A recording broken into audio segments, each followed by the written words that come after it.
আসলে দেখেন T twenty match খুব ফাস্ট ম্যাচ। এটা একটা মোমেন্টাম ম্যাচ আরকি। আমরা ১ম ম্যাচগুলো হেরে গেছি, একটা মোমেন্টাম করতে পারি নাই। আবার একটা মোমেন্টাম পেয়েছি, ওটাও ধরতে পারি নাই।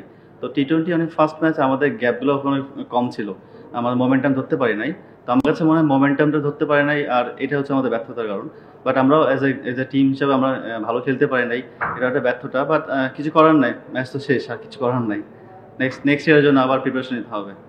আই থিংক ২ টাই। কারণ ফার্স্ট তামিম যেভাবে স্টার্ট করেছিল, দেখে মনে হচ্ছে 200+ উইকেট। যখন একটা উইকেট চলে যাওয়ার পরে যখন অন্য কোনো ব্যাটসম্যান আসলো, তখন মনে হচ্ছে ১২০-এর উইকেট। তো আমি যখন ব্যাটিং করছি তখনও উইকেটটা এত ভালো উইকেট ছিল না। একটু টাফ ছিল উইকেটটা, চ্যালেঞ্জিং ছিল, বাট আমরা চ্যালেঞ্জ নিতে পারিনি আরকি।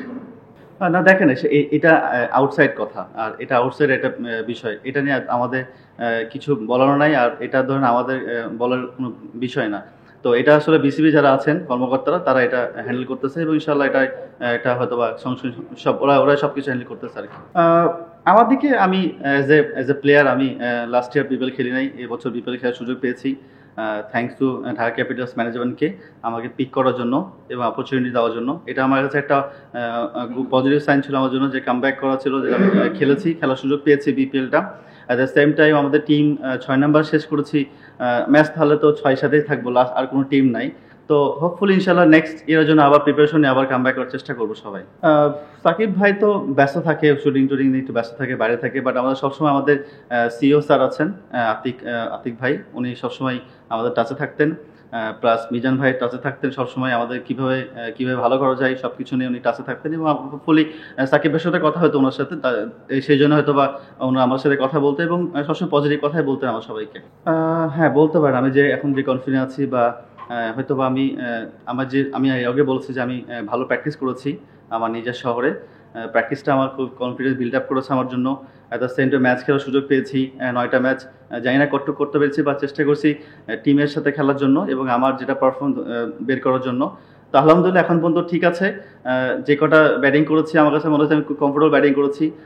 ২০১৫-১৬ যেটা বললেন যে হ্যাঁ, ওইরকম একটা মনে হচ্ছিল, বাট আমার কাছে মনে হচ্ছে আমি এই সিজনে খুব ভালো ব্যাটিং এনজয় করেছি আমি খুব টুর্নামেন্টটা। প্ল্যান তো আসলে ভাই, আমি তো টি-টোয়েন্টি প্লেয়ার আসলে। যদি আপনি আমাকে দেখেন, আমি ৬-৭ নাম্বারে খেলি ওয়ানডেতে, ওখানে ১০ ওভার পাই।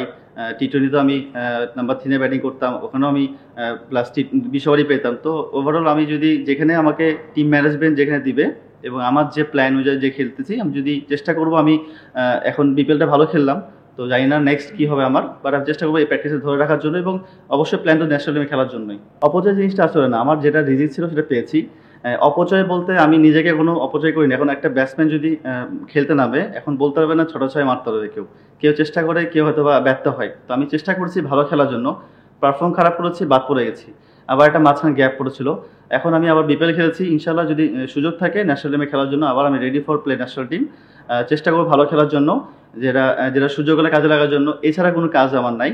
আর নেক্সট যেটা আমার কাজ, যেটা প্র্যাকটিস করা ভালো মতো, নিজেকে সময় দেওয়া, আর নিজে ভালো প্রস্তুত হওয়া নিজের জন্য।